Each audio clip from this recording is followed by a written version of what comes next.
Hello बच्चों, आइए इस प्रश्न को पढ़ते हैं। एक सीटी 9500 हर्ट्ज तथा इससे ऊपर की आवृत्ति की ध्वनि तरंगे उत्पन्न कर रही है। यह स्थिर श्रोता की ओर Vs मीटर प्रति सेकंड की चाल से आ रही है। वायु में ध्वनि की चाल जो है वो है 300 मीटर प्रति सेकंड। यदि श्रोता जो है अधिकतम 10,000 हर्ट्ज की आवृत्तियां सुन सकता है तो बताना है Vs का वह अधिकतम मान जहां तक वह सीटी को सुन सकता है। पहला ऑप्शन है 30 मीटर प्रति सेकंड, दूसरा ऑप्शन है 15 वर्गमूल में 2 मीटर प्रति सेकंड, तीसरा ऑप्शन है 15 भागे वर्गमूल में 2 मीटर प्रति सेकंड, चौथा ऑप्शन है 15 मीटर प्रति सेकंड। आइए इस प्रश्न की मुख्य अवधारणा की चर्चा करें। मुख्य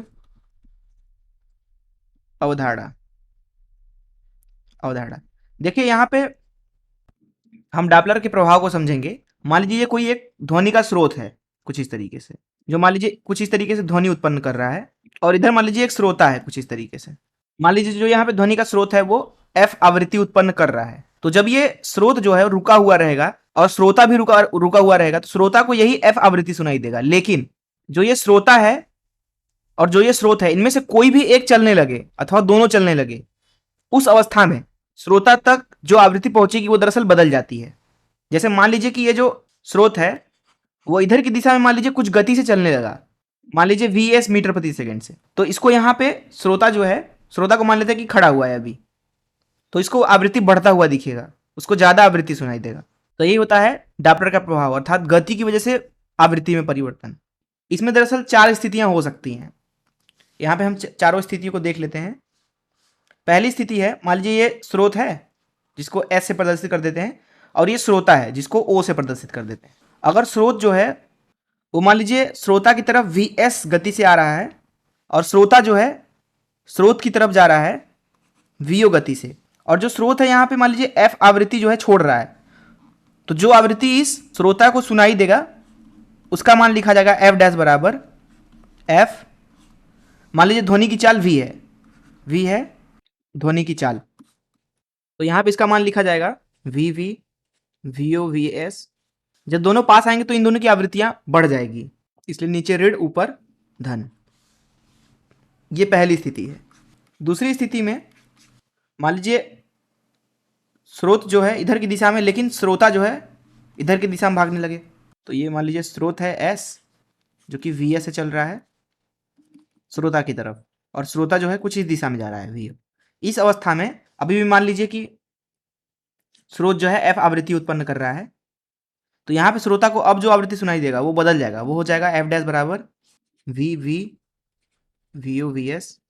जब दोनों एक ही दिशा में होते हैं तो ऊपर नीचे ऋणात्मक आता है, ऋणात्मक ऋणात्मक, वो भी इस दिशा में हो। तो ऐसा इसलिए क्योंकि हमने इस दिशा को धनात्मक बोल दिया और इस दिशा को ऋणात्मक। तीसरी स्थिति ऐसी हो सकती है, ये मान लीजिए स्रोत है और इधर श्रोता है O।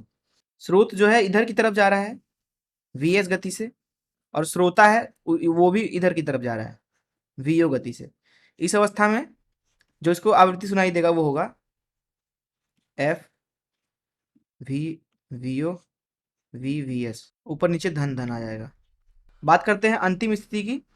तो मान लीजिए ये स्रोत है, ये श्रोता है, स्रोत इधर जा रहा है लेकिन श्रोता इधर जा रहा है, स्रोत Vs से जा रहा है, श्रोता Vo से। तो यहाँ पे जो श्रोता है उसको जो आवृत्ति सुनाई देगा वो अब लिखा जाएगा F, यहाँ लिखा जाएगा V Vo V Vs। आवृत्ति कम हो जाएगी बहुत ज़्यादा, इसलिए नीचे धन है ऊपर ऋण है, और यहाँ पे स्रोत का आवृत्ति जो है वो F उत्पन्न कर रहा है और यहाँ पे भी FE उत्पन्न कर रहा है। तो इस मुख्य अवधारणा का इस्तेमाल करके चलिए प्रश्न को हल करते हैं। देखिए प्रश्न में हमसे बोला जा रहा है कि एक सीटी है, सीटी मतलब ध्वनि का स्रोत, इसको S से प्रदर्शित कर देते हैं। ये किसी श्रोता की तरफ Vs मीटर प्रति सेकंड की चाल से जा रहा है, इसका चाल है Vs मीटर प्रति सेकंड किसी श्रोता की तरफ। ये मान लीजिए श्रोता है, श्रोता जो है यहाँ पे स्थिर है, तो श्रोता की जो चाल है अर्थात उसको Vo से अगर प्रदर्शित करें तो वो है 0। मान लीजिए स्रोत जो है वो F आवृत्ति उत्पन्न कर रही है, तो श्रोता को सुनाई देने वाला आवृत्ति को F डैश लिखें तो F डैश का सूत्र लिखा जाएगा यहाँ पे F डैश बराबर, यहाँ लिखा जाएगा F, और ध्वनि की चाल जो है उसको मान लीजिए V है, जिसका मान यहाँ पे दिया गया है 300 मीटर प्रति सेकेंड के, यहाँ लिखेंगे V, नीचे भी V। ध्यान से अगर आप देखें तो जो ये पहली वाली स्थिति है इसमें अगर हम Vo को 0 कर दें तो F डैश का सूत्र हमें मिल जाएगा। इस Vo को अगर गायब कर दें, 0 कर दें, तो जो श्रोता है वो रुक जाएगा और स्रोत उसकी तरफ आ रहा होगा वीएस से। तो यहाँ पे वीओ को हमें शून्य करना पड़ेगा, तो ऊपर से कुछ नहीं मिलेगा, नीचे आ जाएगा वी ऋण वीएस। तो ये सूत्र बन जाएगा, जो आवृत्ति उसको सुनाई देगी श्रोता को। देखिए प्रश्न में हमसे बोला जा रहा है कि जो आवृत्ति जो श्रोता है वो सुन सकता है वो अधिक से अधिक 10,000 हर्ट है। तो इस एफ डैश का अधिक से अधिक मान होगा 10,000 हर्ट, 10,000 हर्ट। और यहां पे हमसे बोला जा रहा है वी एस अर्थात स्रोत की जो गति है उसका हमें अधिकतम मान निकालना है, इसका अधिकतम मान ये हमें पता करना है। और जो स्रोत की आवृत्ति है एफ, प्रश्न में बोला जा रहा है कि वो 9,500 हर्ट या उससे ऊपर है, अर्थात एफ का मान ज्यादा है या बराबर है 9,500 हर्ट से।